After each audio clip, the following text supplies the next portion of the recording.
Selamat pagi Hydromania, apa kabar Anda hari ini? Pandemi COVID-19 belum hilang dari negeri ini. Tetap terapkan protokol kesehatan dengan menerapkan 5M dan jaga kondisi badan tetap fit sehingga Anda dan keluarga terhindar dari COVID-19. Kami kembali menjumpai Anda dengan Hydro Weekly News edisi 11 Desember 2022 yang menghadirkan berita sepekan Pusidrosal terkini. Bersama saya Anissa Mayangsari dan saya Putri Sampurnaningrum. Kami mulai dengan berita yang pertama. Wakil Komandan Pusidrosal Laksamana Muda TNI Budi Purwanto mewakili Komandan Pusidrosal Laksamana Madya TNI Nur Hidayat menghadiri upacara peringatan Hari Armada Republik Indonesia tahun 2022 di Mako Koarmada 1 Tanjung Pinang, Kepulauan Riau pada Senin 5 Desember 2022.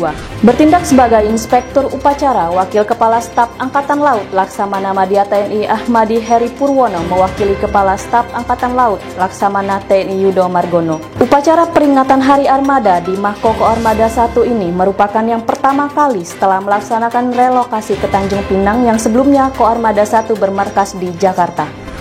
Pusidrosal meraih predikat Wilayah Bebas dari Korupsi atau WBK tahun anggaran 2022 dari Kementerian Pan-RB Republik Indonesia. Acara pengadugrahan yang dihadiri Menteri Pendayagunaan Aparatur Negara dan Reformasi Birokrasi Haji Abdullah Aswar Anas tersebut dipusatkan di Hotel Bidakara Grand Pancoran Jakarta Selasa 6 Desember 2022. Menteri Pan-RB menyampaikan bahwa kegiatan ini adalah bagian dari upaya untuk mendorong percepatan reformasi birokrasi dan pelayanan publik di Republik Indonesia. Pusidrosal menghadiri seminar ESRI Indonesia Geospatial Artificial Intelligence Summit 2022 di Hotel Four Seasons, Jakarta, Selasa 6 Desember 2022. Kegiatan yang dibuka oleh Head of Country Manager Indonesia, Kristanto Yanuar S., membahas tentang pemanfaatan geospasial artificial intelligence untuk analisis serta pengambilan keputusan berbagai kegiatan yang tidak terlepas dengan integrasi maupun pemanfaatan data geospasial. Hadir dalam kegiatan tersebut, Kadisin Polata Kolonel Laut Khusus Budi Susanto, Kadis Geomar Kolonel Laut Khusus Mudan Jayadi, PGSK Pusdalops Letkol Laut Pelaut Buyung, serta Perwira Staf Pusidrosal.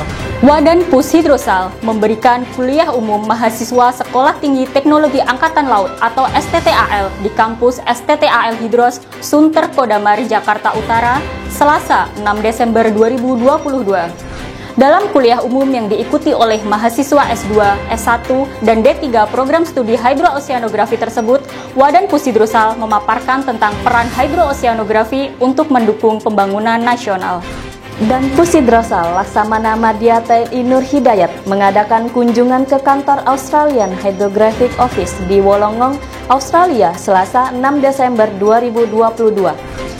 Pada kunjungan tersebut, Dan Pusidrosal yang didampingi Asop Surta dan Pusidrosal diterima oleh Kepala Hidrografi Australia, Commodore Stewart John. Kunjungan tersebut Dan Pusidrosal antara lain menerima penjelasan tentang kantor Direktorat Maritim Geospatial Intelligence, perkembangan hidrografi Australia, pembahasan perkembangan AC, ENC di Timor Leste, serta pelatihan Satellite Verified Bathymetry di Wollongong 2023. Dan Pusidrosal mengadakan kunjungan kehormatan kepada Australia Chief of Navy di Naval Headquarters di Canberra, Australia, Rabu 7 Desember 2022. Dalam pertemuan dengan Kasal Australia, Vice Admiral Mark Hammond antara lain membahas tentang mempererat kerjasama antara TNI Angkatan Laut dengan Angkatan Laut Australia, exchange atau joint survey di perbatasan kedua negara, serta tentang sekolah di Australia.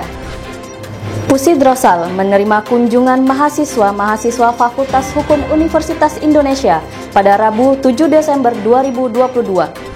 Kunjungan 9 mahasiswa yang didampingi 4 pembimbing dalam rangka kuliah kunjungan tersebut diterima oleh Kapok Sahli Dan Pusidrosal Laksamana Pertama TNI Suhendro SAP MSI Han, mewakili Dan Pusidrosal Laksamana Madya TNI Nur Hidayat, yang para pejabat utama Pusidrosal di ruang serbaguna Pusidrosal, Ancol Timur, Jakarta Utara.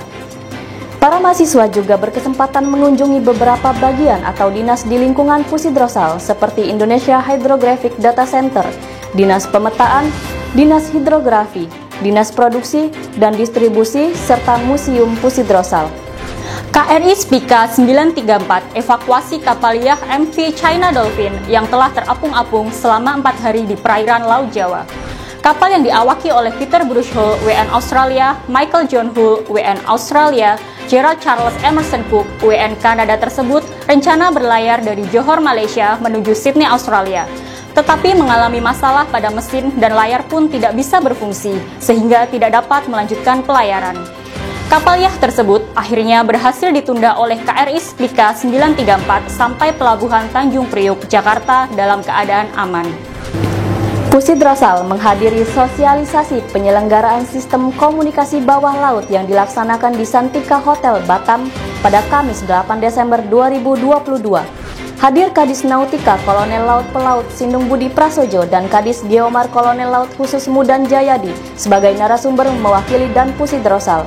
Dalam sosialisasi tersebut, Pusidrosal antara lain menyampaikan dan menjelaskan rencana penerbitan aplikasi e-pipa kabel untuk monitoring perizinan pipa kabel bawah laut yang sedang berproses. Pusidrosal menghadiri kegiatan 7 Meeting of S100 Working Group yang ke-7 di kantor IHO Monaco dari tanggal 5 sampai 9 Desember 2022. Dalam pertemuan tersebut, Pusidrosal diwakili oleh Letkol Laut Khusus Muhammad Pisti Amarona, Mayor Laut Khusus Ainun Pujo Wiryawan, dan Mayor Laut Pelaut Dodik Armansyah. S100 Working Group ke-7 merupakan pertemuan fisik pertama pasca COVID-19. Pertemuan tersebut sangat penting mengingat tenggat waktu implementasi S100 yang semakin dekat dihadapkan pada tuntutan yang begitu besar dari IHO dan IMO. Pusidrosal menghadiri FGD Rencana Penetapan Alur Pelayaran Masuk Pelabuhan Garongkong Kabupaten Baru, Provinsi Sulawesi Selatan di Salak Heritage Bogor, Kamis 8 Desember 2022. Hadir dalam kegiatan ini Letkol Laut Pelaut Doni Agus Perwira, staf Disnautika mewakili dan Pusidrosal.